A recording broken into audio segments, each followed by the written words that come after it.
I wanted to talk to you about Cadrol because he's such a kind of a massive entertainer now. He's one of the biggest streamers in the world, and so much of that pursuit is being loud and brash and being someone that people can like find entertaining.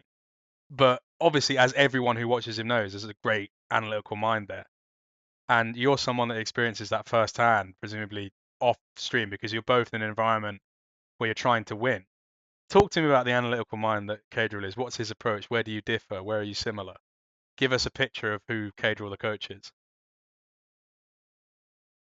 Where we are different is mostly that I think he draws too much inspiration from watching Pro League. I think that's like the biggest thing where we differ because he will naturally gravitate more towards what the best teams in the world are doing, which I understand. I would probably do the same if I watched like every game they're playing. I differ from the fact that all my conclusions are usually drawn just from my personal experience, kinda, right? Or like how I construct things, and it's not usually is a lot of times it's not gonna be the same as what the best teams in the world are doing. Um, so obviously there's some things there, but I don't think like when it comes to casual, I don't think we had like many disagreements when it comes to me, right? The big thing that me and casual were working towards this year was like trying to figure out how to make like other pieces work because it's not like if I have to play a champ, I'll obviously play a champ mid lane. It wasn't mostly about like mid lane. It was mostly about I think we had like I guess more focus on like everything else, kinda. I Um, was probably like I'm trying to say that's like mid lane was probably like the least focused role in Lost Ratonis, you know. for sure, That's but what I'm trying to come up. philosophically, I could see benefits and downsides to others, right? With Cadrol, for example, what you're talking about, and correct me at any point because like I'm just responding to what you're saying and then also imbuing my own bias to it. So correct me and feel free to interrupt me. With what you're saying with Cadrol, it sounds like it's a thing where um he's willing to subject himself to a degree of appeal to authority bias because following the best teams in the world is likely to lead to a good set of data to follow. But the danger in that and what you're talking about is that how much can it's like the thing in any game where it's like if you just follow the meta, you're never going to break the meta and make the new meta that's determined by you being the best. I mean, it's not just that; it's the fact that we play in different environments. That's the problem. Like the games that we play just look different to the games they play. It's not one to one. Like a good example of this is like if you watch Worlds right now, right? Finals, whatever, two Asian teams going towards against each other. They're fighting every objective off cooldown. I literally never see them drop a dragon. Atakan up, okay, we're gonna drop every wave, we're gonna walk to Atakan and fight it no matter what. Even if our Nexus explodes, we're gonna fight it. We're 4k down, okay, fight. That's all they do. They have no other way of playing League of Legends. In our game, okay, enemy team might not go for Jake. Okay, the game completely changes then. Nothing is replicatable anymore because the environment is just completely different. Not to say that anything is ever truly correct, because to assume that is to evaluate the game wrong. But do you think that there's a obviously when you talk about with ERLs, the reason that's happening is because it's a different environment. It's like it's lower level if we're being honest. But it is true that in comparison to West to East gameplay, the West is more likely to drop objectives. Even at tier one competition, there's a difference in environment there. What would you say is what would you say are the reasons for that? Not to work towards something being objectively right, but to kind of comment on what you think reasons are for the differences. I'm not sure. I think people here probably just realize that you don't have to lose a game over a dragon if it's not contestable. You're just gonna have to drop it and go somewhere else and get what you can elsewhere. I think there they just, in my opinion, just follow a very rigid structure Yeah. way of playing the game, which is they just somehow agree. Like all the teams somehow just agree to handshake everything, which is crazy to me. Like to me, it just doesn't feel like they even consider any other possibility. They're just like, okay, we're gonna handshake this, then we're gonna handshake that, then we're gonna handshake that. I So can't explain to you why that is. That's just how things are. so here's my question for you, and it's an interesting one. It's devil's advocate. It's difficult, and I'm being a dickhead on purpose. But when you talk about this, you talk about this kind of they're just agreeing to handshake each other. You're almost talking about it as being this like Truman Show that you're watching live. You don't understand why all of them are like subjecting themselves to this fake reality. But you've played against teams. Famously, should have probably gone the distance against TES back in 2020. When you're playing those series, surely you yourself as a player are also being subjected to kind of some of these cognitive falsehoods and fake realities. I mean, maybe, but then again, I don't remember much back then because it was such a long time ago. I wouldn't be able to like tell you exactly what I was thinking in that moment. And I think we play League of Legends at a higher level than it was played back then because naturally, the level of gameplay goes up every year, especially in a 5-year gap. The level of Yes, gameplay yes, will but be higher. you get my question. Not talking about specifics in terms of that series, but when you're playing against Asian teams, which you have a lot of experience doing in best of fives and scrims and stuff like this, I'd imagine being on these teams, it's not like you've ever been on a team that magically found the solution because it's not a new problem that you see Asian teams agree to this kind of false stratum handshake and then Western teams like don't know what to do against it. You would have also experienced that in teams that you were on. So talk to me about the feeling of that, and like when you're in it, it must feel different. But when you've also experienced it yourself, you must look at it like, why is this happening? I I understand what you're trying to say. Yeah. So I think the biggest disconnect that I've noticed, and I don't know how to explain this, but when you play League of Legends on their server, the game is different. Like it doesn't feel like you're playing the same League of Legends, okay? And I'm not saying that they're doing something. I mean, they're Are obviously you are playing you it uh are different. you a follower of my theory that Riot adjusts all the damage modifiers for T1 when they're at Worlds? That's my conspiracy theory. Yeah. Are you willing to join me on this conspiracy theory? Sorry, No. go back to what you're saying. Sorry. Basically, the point I'm trying to make is that because they do things differently, they do things differently there. It makes you feel like there are new things possible in the game that you didn't know existed before. And they've been practicing those things all the time, and you can't because they don't happen on the server that you play on. Like this was like the first feeling I had when I first went to Korea. Like for example, I just felt like the amount of times they can kill a champion there is crazy because if I had the same exact scenario in my server, the champion would never die. Because I just think they play mechanically so much better. That the gap is very noticeable, is how it feels like to me. And I suppose you can't Between immediately what happened in my mind there is you inverse the logic. When you're talking about we go there and things are possible, well then you make the argument, well, why can't things be different when it comes here? But it sounds like what you're talking about is ping, right? It's not I don't like know you if it's it's not just pink. It might be pink, but it might also be that mechanically I think they're way better on average. Like you have to understand that in a high elo lobby, you might have like 2 players who play mechanically well, but the 8 players are trash mechanically. But there it just feels like that 9 or 10 players will always be good mechanically. I think that's where I think maybe the biggest gap is created. Like is how I felt. so I mean this is an argument that lots of people have kind of talked about over the years. I mean it's the main topic I seem to speak to people that kind of sit in the ideological camp that you do. They seem to talk about this, the gap in hands, so to speak.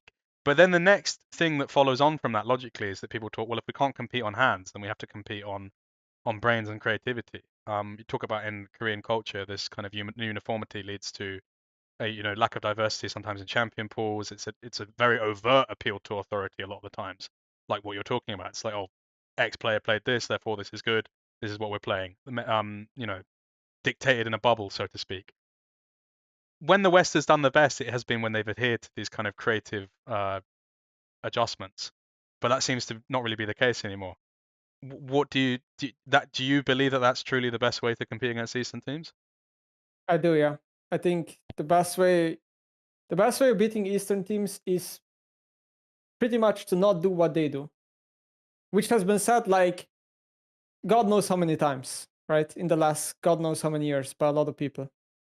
But it Like if we're sounds gonna like copy one by one of what they're doing, we will never beat them. That's what I do think, yeah. But it sounds like this thing, and you're talking about it. You're actually, because this is something that gets said a lot of the time, and I think if you were to just not unpack it, it runs the risk of being repeating the same thing. But you've actually, weirdly, added another layer for me that's really, really interesting. I want to unpack, where you talk about it being this thing of you go there.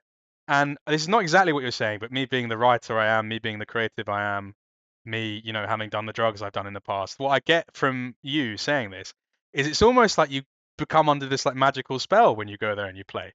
And it's kind of similar to what G2 talks about. Because G2 had this whole thing in the last couple of years where they go to Korea, they've got all this domestically creative ideas.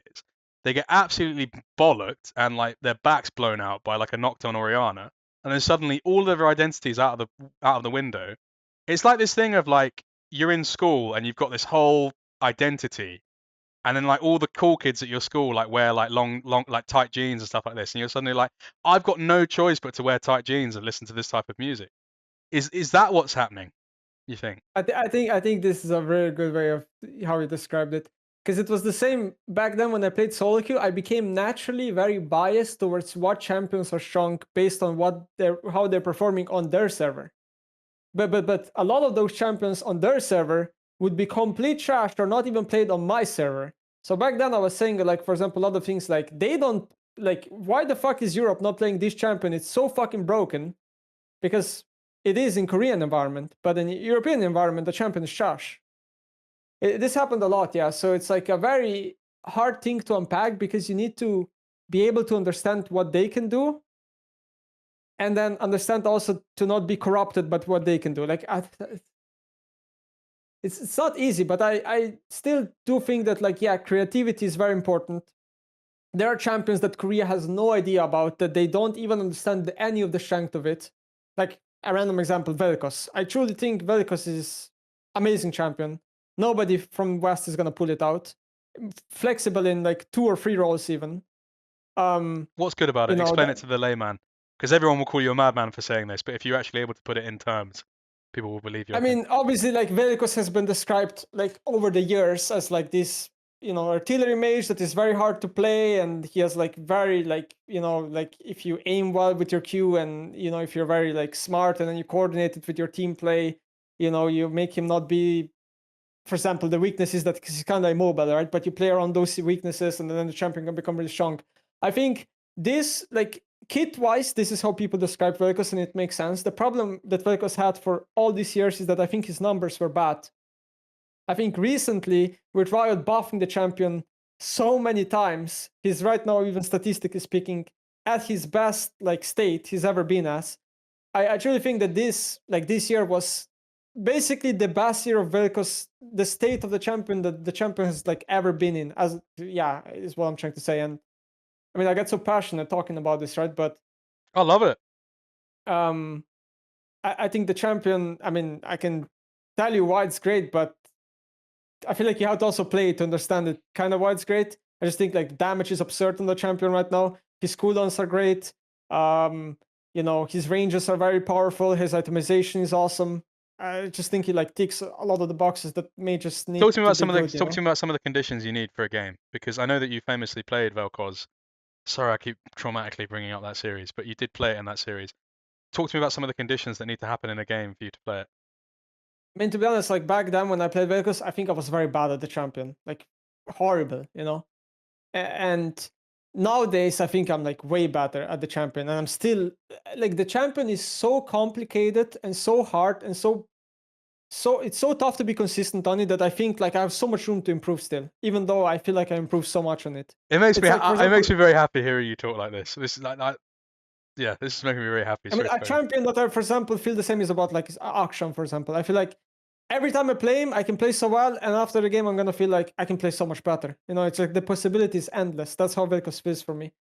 And what are the conditions that he needs to be picked up? First of all, the discussion is whether he can be flexed or not, because I think all of a sudden, if you can flex him to ADC, which again, people have somehow accepted nation-wise, like popular-wise, people have accepted that we're just gonna handshake ADCs every game. We're just gonna forget that mages, for example, exist on bot lane all these years, where they have been statistically overperforming for God knows how many years, and Riot even had to like change up the runes to deal with like mages bot lane, whatever.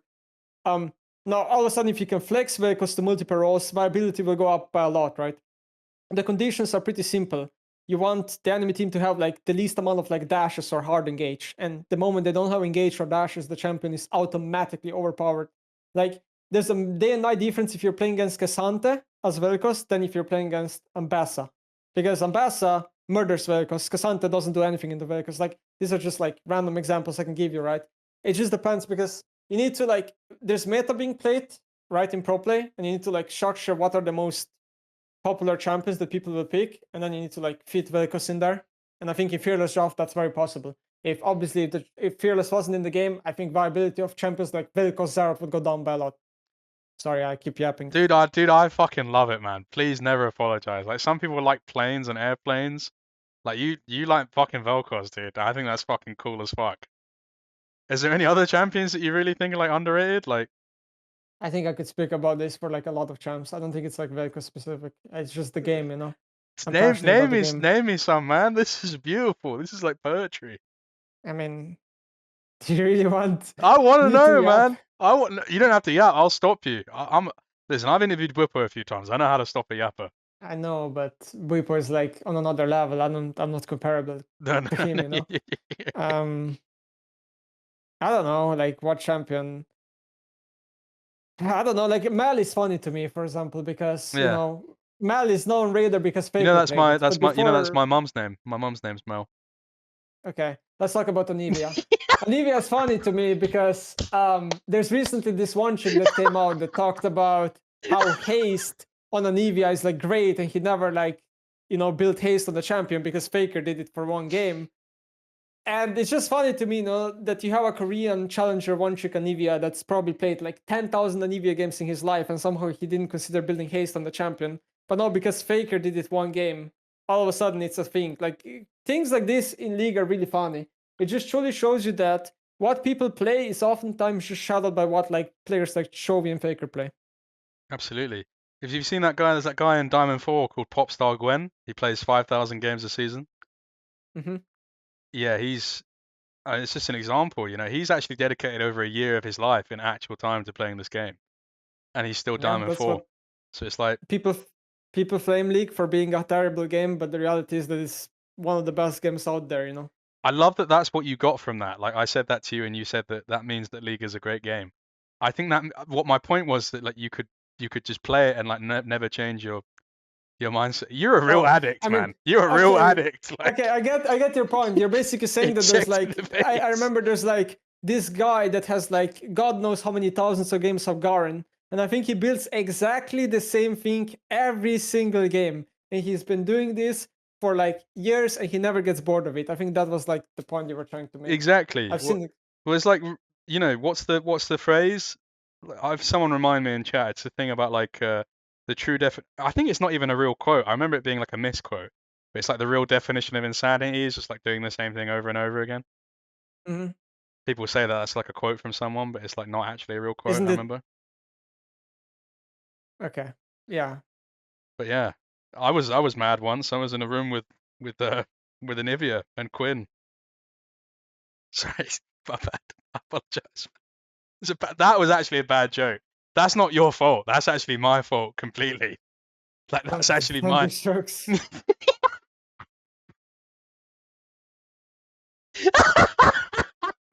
Sorry. So are there any other champions that you really like? What other special interests you have? Come on, we're not talking about champions, no.